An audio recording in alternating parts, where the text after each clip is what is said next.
Saatnya berpetualangan, datang ke Taman Pelangi.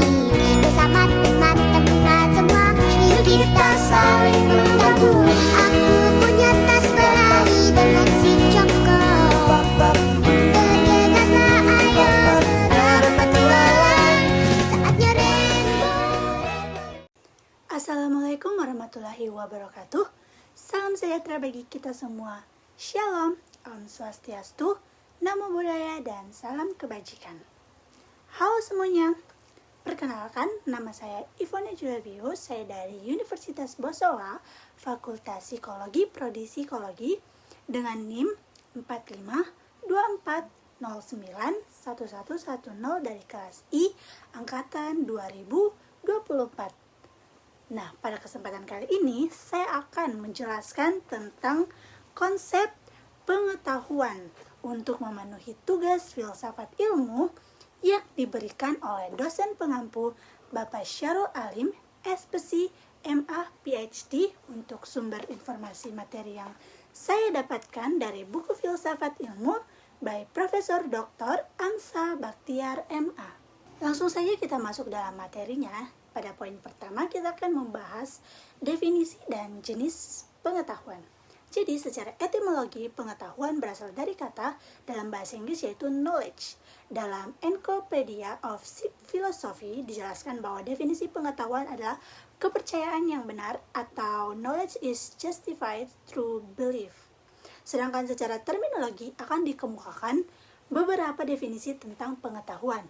Menurut Dr. Andus C. D. Ghazalbaum, pengetahuan adalah apa yang diketahui atau hasil pekerjaan tahu. Pekerjaan tahu tersebut adalah hasil dari kenal, sadar, insaf, mengerti, dan pandai.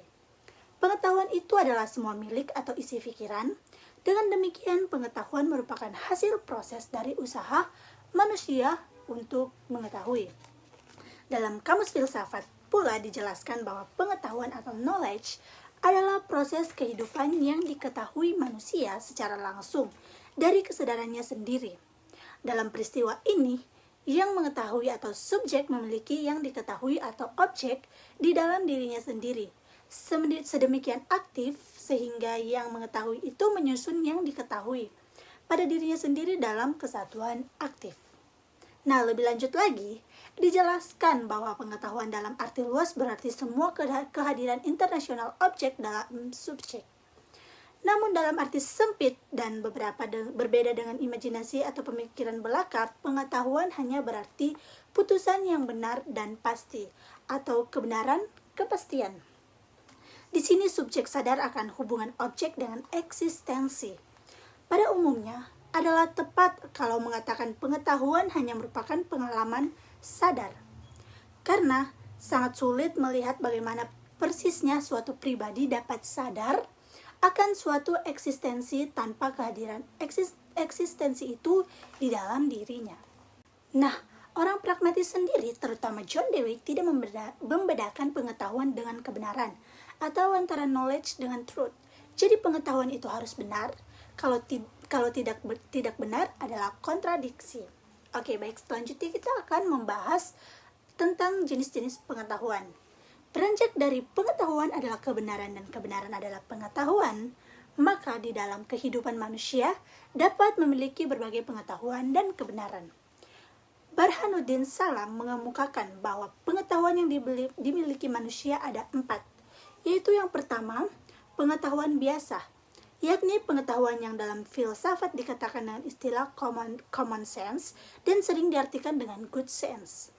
Karena seorang memiliki sesuatu di mana ia menerima secara baik. Semua orang menyebutnya sesuatu itu merah karena memang itu merah, benda itu panas karena memang dirasakan panas, dan sebagainya. Yang kedua ada pengetahuan ilmu, yaitu ilmu sebagai terjemahan dari sains. Dalam pengertian yang sempit, sains diartikan untuk menunjukkan ilmu pengetahuan alam yang sifatnya kuantitatif dan objektif. Dan yang ketiga ada pengetahuan filsafat, yakni pengetahuan yang diperoleh dari pemikiran yang bersifat kontemplatif dan spekulatif. Pengetahuan filsafat lebih menekankan pada universalitas dan kedalaman kajian tentang sesuatu. Kalau ilmu hanya pada satu bidang pengetahuan yang sempit dan rigid, filsafat membahas hal yang lebih luas dan mendalam. Dan yang terakhir, yang keempat, ada pengetahuan agama, yakni pengetahuan yang hanya diperoleh dari Tuhan lewat para utusannya. Pengetahuan agama bersifat mutlak dan wajib diyakini oleh para pemeluk agama. Pengetahuan mengandung beberapa hal yang pokok, yaitu ajaran tentang cara berhubungan dengan Tuhan, yang sering juga disebut dengan hubungan vertikal, dan cara berhubungan dengan sesama manusia, yang juga disebut dengan hubungan horizontal. Yang kedua, kita akan membahas tentang perbedaan pengetahuan dengan ilmu. Jadi, dari sejumlah pengertian yang ada tadi, sering ditemukan kerancuan antara pengertian, pengetahuan, dan ilmu. Kedua kata tersebut dianggap memiliki persamaan arti. Bahkan ilmu dan pengetahuan terkadang dirangkum menjadi kata menjebuk yang mengandung arti tersendiri. Hal ini sering kita jumpai dalam berbagai karangan yang membicarakan tentang ilmu pengetahuan. Namun jika kedua kata itu berdiri sendiri-sendiri, akan tampak perbedaan antara keduanya. Dalam Kamus Besar Bahasa Indonesia, ilmu disamakan artinya dengan pengetahuan. Ilmu adalah pengetahuan. Dari asal katanya kita dapat ketahui bahwa pengetahuan diambil dari kata dalam bahasa Inggris yaitu knowledge, sedangkan ilmu diambil dari kata science dan peralihan dari kata Arab ilmu. Seiring dengan definisi yang telah disebutkan sebelumnya, maka definisi selanjutnya pun tidak jauh berbeda. Pengetahuan merupakan hasil tahu manusia terhadap sesuatu atau segala perbuatan manusia untuk memahami suatu objek tertentu. Pengetahuan dapat berwujud barang-barang fisik, pemahamannya dilakukan dengan cara persepsi baik lewat indera maupun lewat akal. Dapat pula objek yang dipahami oleh manusia berbentuk ideal atau yang bersangkutan dengan masalah kejiwaan. Untuk memperjelas pemahaman kita, perlu juga dibedakan antara pengetahuan yang sifatnya prailmiah dengan pengetahuan ilmiah. Pengetahuan yang bersifat prailmiah adalah pengetahuan yang belum memenuhi syarat-syarat ilmiah.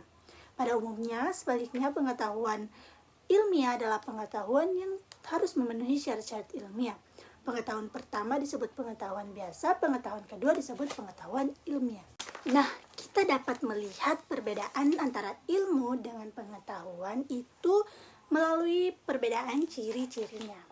Poin pembahasan kedua kita ada hakikat dan sumber pengetahuan. Pengetahuan berkembang dari rasa ingin tahu, yang merupakan ciri khas manusia, karena manusia adalah satu-satunya makhluk yang mengembangkan pengetahuan secara sungguh-sungguh. Binatang juga mempunyai pengetahuan, namun pengetahuan ini terbatas untuk kelangsungan hidupnya atau survival. Manusia mengembangkan pengetahuannya untuk mengatasi kebutuhan-kebutuhan kelangsungan hidup ini. Dia memiliki hal-hal baru karena dia hidup bukan sekedar untuk kelangsungan hidup, namun lebih dari itu. Pengetahuan ini mampu dikembangkan manusia yang disebabkan dua hal utama, yakni pertama, manusia mempunyai bahasa yang mampu mengomunikasikan informasi dan jalan pikiran yang melatar belakangi informasi tersebut. Dan yang kedua, yang menyebabkan manusia mampu mengembangkan pengetahuannya dengan cepat dan mantap adalah kemampuan berpikir menurut suatu alur kerangka berpikir tertentu. Sekarang kita akan membahas tentang hakikat pengetahuan. Pengetahuan pada dasarnya adalah keadaan mental atau mental state. Mengetahui sesuatu adalah menyusun pendapat tentang suatu objek. Dengan kata lain, menyusun gambaran tentang fakta yang ada di luar akal. Persoalannya kemudian adalah apakah gambaran itu sesuai dengan fakta atau tidak. Apakah gambaran itu benar? Dan atau apakah gambaran itu dekat pada kebenaran atau jauh dari kebenaran? Jadi ada dua teori untuk mengetahui hakikat pengetahuan itu, yaitu yang pertama, realisme. Teori ini mempunyai pandangan realistis terhadap alam. Pengetahuan menurut realisme adalah gambaran atau kopi yang sebenarnya dari apa yang ada dalam alam nyata atau dari fakta atau hakikat. Pengetahuan atau gambaran yang ada dalam akal adalah kopi dari yang asli yang ada di luar akal. Hal ini tidak ubahnya seperti gambaran yang terdapat dalam foto. Dengan demikian, realisme berpendapat bahwa pengetahuan adalah benar dan tepat bila sesuai dengan kenyataan. Dan yang kedua ada idealisme. Ajaran idealisme menegaskan bahwa untuk mendapatkan pengetahuan yang benar-benar sesuai dengan kenyataan adalah mustahil. Pengetahuan adalah proses-proses mental atau proses psikologis yang bersifat subjektif. Oleh karena itu, pengetahuan bagi seorang idealis hanya merupakan gambaran subjektif dan bukan gambaran objektif tentang realitas. Subjektif dipandang sebagai suatu yang mengetahui, yaitu dari orang yang membuat gambaran tersebut. Karena itu, pengetahuan menurut teori ini tidak menggambarkan hakikat kebenaran. Yang diberikan pengetahuan hanyalah gambaran menurut pendapat atau penglihatan orang yang mengetahui atau subjek. Kalau realisme mempertajam perbedaan antara yang mengetahui dan yang diketahui, idealisme adalah sebaliknya. Bagi idealisme, dunia dan bagian-bagiannya harus dipandang sebagai hal-hal yang mempunyai hubungan seperti organ tubuh dengan bagian-bagiannya. Selanjutnya kita akan membahas tentang sumber pengetahuan. Semua orang mengakui memiliki pengetahuan. Persoalannya, dari mana pengetahuan itu diperoleh atau lewat apa pengetahuan didapat? Dari situ timbul pertanyaan, bagaimana cara kita memperoleh pengetahuan atau dari mana sumber pengetahuan kita? Pengetahuan yang ada pada kita diperoleh dengan menggunakan berbagai alat yang merupakan sumber pengetahuan tersebut. Dalam hal ini ada beberapa pendapat tentang sumber pengetahuan. Yang pertama adalah empirisme. Kata ini berasal dari kata Yunani empirikos, artinya pengalaman. Menurut aliran ini, manusia memperoleh pengetahuan melalui pengalamannya. Dan bila dikembalikan kepada kata Yunaninya, pengalaman yang dimaksud ialah pengalaman indrawi. Dengan indranya, manusia dapat mengetahui taraf hubungan yang semata-mata fisik dan masuk ke dalam medan intensional, walaupun masih sangat sederhana. Indra menghubungkan manusia dengan hal-hal konkret material. Yang kedua, ada rasionalisme. Aliran ini menyatakan bahwa akal adalah dasar kepastian pengetahuan. Pengetahuan yang benar diperoleh dan diukur dengan akal. Manusia memperoleh pengetahuan melalui kegiatan menangkap objek. Bagi aliran ini, kekeliruan pada aliran empirisme yang disebabkan kelemahan alat indera dapat dikoreksi. Seandainya akal digunakan, rasionalisme tidak mengingkari kegunaan indera dalam memperoleh pengetahuan. Pengalaman indera diperlukan untuk merangsang akal dan memberikan bahan-bahan yang menyebabkan akal dapat bekerja. Tetapi sampainya manusia kepada kebenaran adalah semata-mata akal. Laporan indera menurut rasionalisme merupakan bahan yang belum jelas. Bahkan ini memungkinkan dipertimbangkan oleh akal dalam pengalaman berpikir. Yang ketiga ada intuisi. Menurut Henry Bergson, intuisi adalah hasil dari evolusi pemahaman yang tertinggi. Kemampuan ini mirip dengan insting, tetapi berbeda dengan kesadaran dan kebebasannya. Pengembangan kemampuan ini atau intuisi memerlukan suatu usaha. Ia juga mengatakan bahwa intuisi adalah suatu pengetahuan yang langsung, yang mutlak, dan bukan pengetahuan yang nisbi.